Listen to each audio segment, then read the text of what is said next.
Mama, can I have water from the water bottle? No. So my kids are literally destroying a bedroom right now, playing underneath the fitted sheet on a bed. We're going to let that be. They're just doing their thing. I wanted to make a video to show what we are doing here in July. So we are not completely year-round homeschoolers. We take breaks. And this year I played around with saying, okay, June is going to be our June break. We also have a break that we take most of December, I think. That's what we took off last year. I'm not sure if that's going to be the same for this next year. We've got some things happening beginning of 2020 that will affect our schooling. So, all that to say, I was well aware we weren't going to be taking the whole summer off, and so I decided we'd take a June break and come back in July with a light school schedule, if you will. So I just wanted to share what we're doing.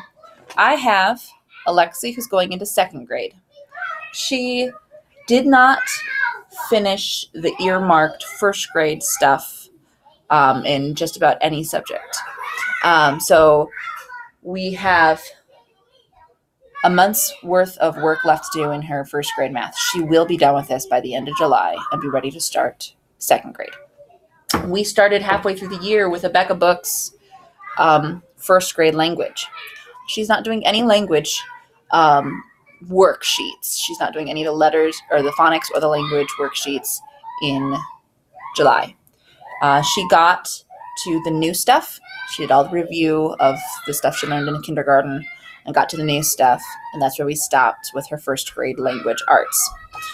Spelling, she did not get that far in. So we picked up on lesson 6 of her spelling, and we're doing a lesson a week in her spelling. And then we have the Tiptoes reader. Once she is done with this reader, she will be caught up to where she is in the lesson books with the reading for first grade. So she is a second grader. She's just a little bit behind in the reading according to Abeka Book. She did actually half a year of master books, actually a little bit over half of their first grade curriculum before we switched back to Abeka. And I feel like Abeka just gives her, it works better for her learning style. So that's what my second grader, I'm now going to call her a second grader, is doing for the summer. Then my kindergartner, Brian, he is beginning his letters and sounds K5 from Abeka Book. He finished the Abeka Book K math book last year, or last school year. And so I picked up Mathematical Reasonings Level A. I've been looking at this curriculum for a while, and I'm really intrigued and just sort of want to see how it works. I have this one for Brian, and for my pre-K, she's 4, I grabbed their Mathematicals Beginning 2, which is the one for age 4. So this is the book for kindergarten, and it's not... It doesn't feel like it's as complete of a program as what I would want for a complete math program, which is where the Abeka stuff comes in. But because he already finished it, but he's not ready for the first grade math yet, I don't believe, I decided to do this. And it goes through a lot more logic and presents things in a different way. So I'm going to test this out this year with Brian and with Cadence. And depending on how it goes, I may use that curriculum for summer supplements. We'll see. I'm still thinking about all that because I do find Alexi, she's very good on her math facts, but she doesn't necessarily apply her math facts well in real world situations or in logical situations. So that's an aside. And then I have a few pages left in our pre-writing practice that both Brian and Cadence are using, my kindergartner and my pre-K students. So this is just some traceables that help with the formation of letters. And then they both have a reason for handwriting K that they're going to be doing. Brian was a little bit behind in his fine motor skills before last year. Cadence has always been a little bit ahead. They'll both be working on this. Cadence is still working on learning her letters. Brian is well on his way to being a semi-fluent reader. So different reading levels, about the same fine motor skills. So they're going to be doing handwriting together. And then for Cadence, I have, as I said, Mathematical Reasoning Beginner 2.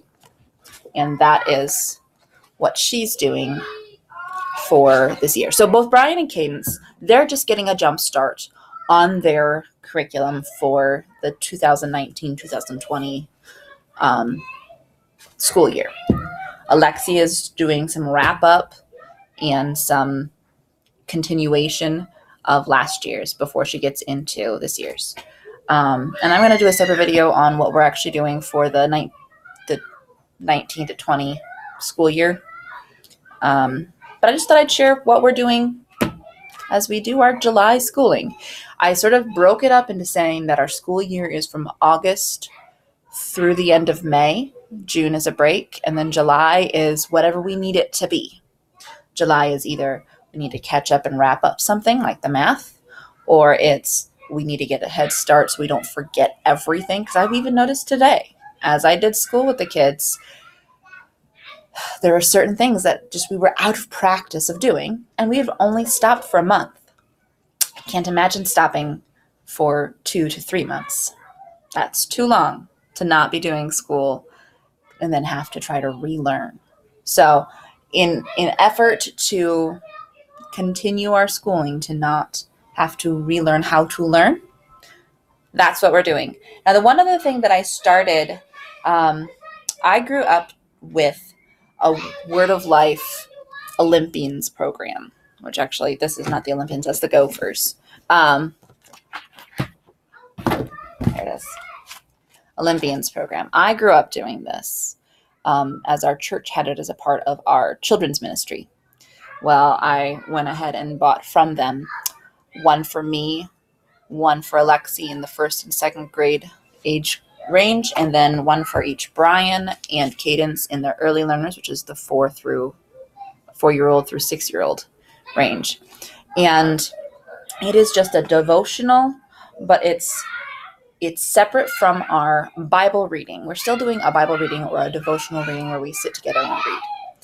But I find that's different than trying to teach kids how to study the Bible, how to learn from God, instead of being taught at. So I'm considering this part of more of home discipleship than actual school. I'm not lumping it in with school, although we're choosing right now to do it alongside of our school because that's when we're gathering at the table together. But it is a daily thing. So we'll do it on weekends. We'll do it on holidays. We'll do it on all the other days, just like you would just like I do for my own personal devotional time. So that's sort of an aside. It's not really school, but at the same time, it's part of my home teaching. So it is sort of school. Different kind of school. I don't know how to categorize